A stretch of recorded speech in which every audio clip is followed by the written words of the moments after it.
Kasus heroik seorang bocah di Aceh yang melakukan perlawanan pada seorang pria yang hendak memperkosa ibunya mengundang perhatian publik. Jumat 9 Oktober 2020, bocah tersebut hanya bersama ibunya karena ayahnya sedang mencari ikan. Tiba-tiba masuk seorang pria yang akan memperkosa ibunya. Bocah berusia 9 tahun itu pun berusaha melindungi sang ibu. Aksi heroiknya berakhir tragis. Dia tewas. Jenazah korban ditemukan di Sungai Alue Gadeng oleh petugas tim SAR. Sementara sang ibu hingga kini masih dirawat di rumah sakit. Rumah korban yang terletak jauh dari permukiman membuat aksi kejahatan ini tidak diketahui warga lain. 2 hari setelah kejadian, polisi berhasil menangkap pelaku. Kami dari Polsek Birembaya mendapat laporan dari masyarakat bahwasanya ada salah satu warga pembunuhan dan pemerkosaan. Kapolsek bersama jajaran Polres Langsa berhasil menangkap pelaku di kebun sawit tidak jauh dari TKP ya, kurang lebih 1 kilometer, atas nama Samsul Bahri. Pelaku diketahui sebagai residivis dalam kasus pembunuhan. Ironisnya, pelaku baru saja bebas dari lapas Tanjung Kusta setelah mendapatkan asimilasi dari pemerintah. Psikolog forensik Reza Indragiri mempertanyakan kualitas pembinaan yang dilakukan di lembaga pemasyarakatan. Tapi bahwa yang bersangkutan kemudian setelah mendapatkan asimilasi justru melakukan tindakan kekerasan yang sedemikian brutal, baik itu kejahatan seksual maupun kejahatan mencabut nyawa anak-anak, maka kita punya alasan untuk bertanya, need and risk assessment macam apa yang sudah dilalui oleh narapidana ini? Apakah need and risk assessment sudah diselenggarakan secara tepat?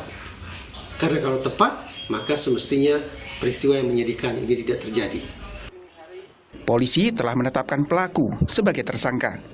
Pasal yang dikenakan pada tersangka adalah pemerkosaan dan pembunuhan berencana. Davi Abdullah, Kompas TV, Aceh Timur, Aceh. Walau masih duduk di bangku sekolah dasar dan usianya masih 9 tahun, ia melawan dan berusaha melindungi ibunya dari tindakan pemerkosaan seorang residivis yang mendapat asimilasi. Naas, nyawanya tidak tertolong. Kasus ini menjadi keprihatinan masyarakat hingga menjadi trending topik di media sosial. Lalu bagaimana kasus ini bisa terjadi? Kita bahas bersama Kapolsek Birembayan, Ibtu Eko Hadianto. Selamat malam, Pak Eko. Selamat malam, Bu. Lalu ada Komisioner Komisi Perlindungan Anak Indonesia, Retno Listiarti. Selamat malam, Bu Retno. Selamat malam. Melalui sambungan telepon, kami terhubung dengan pelaksana tugas Kepala Dinas Pemberdayaan Perempuan, Perlindungan Anak dan Keluarga Berencana Kabupaten Aceh Timur, Leni Roziana. Selamat malam, Ibu Leni. Selamat malam. Bu Leni, Bu Retno, saya ke Pak Eko lebih dulu ya. Pak Eko, sejauh ini bagaimana kondisi dan penanganan korban, yaitu ibu dari anak yang meninggal ini yang mengalami pemerkosaan, Pak? Baik, dapat kami jelaskan. Jadi setelah menjalani perawatan 3 hari di Rumah Sakit Umum Langsa, karena yang bersangkutan juga ada luka sayat di tangan yang harus dirawat dan dijahit tangannya itu, sehingga dirawat. Saat ini udah dibawa pulang ke rumah abangnya korban itu di Desa Alugading, Kecamatan Birembayan, Kabupaten Aceh Timur. Oke, waktu itu berapa lama waktu yang dibutuhkan hingga akhirnya si korban ibu dapat diselamatkan oleh warga, Pak Eko?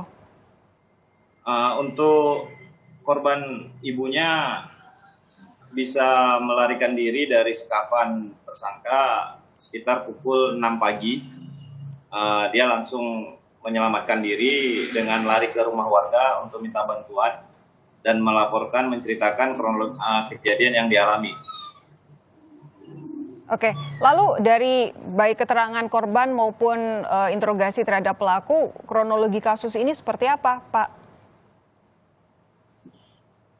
Jadi dapat kami jelaskan, untuk korban itu sekira pukul 6 bisa melarikan diri dari sekapan tersangka. Ini 6 pagi atau 6 petang?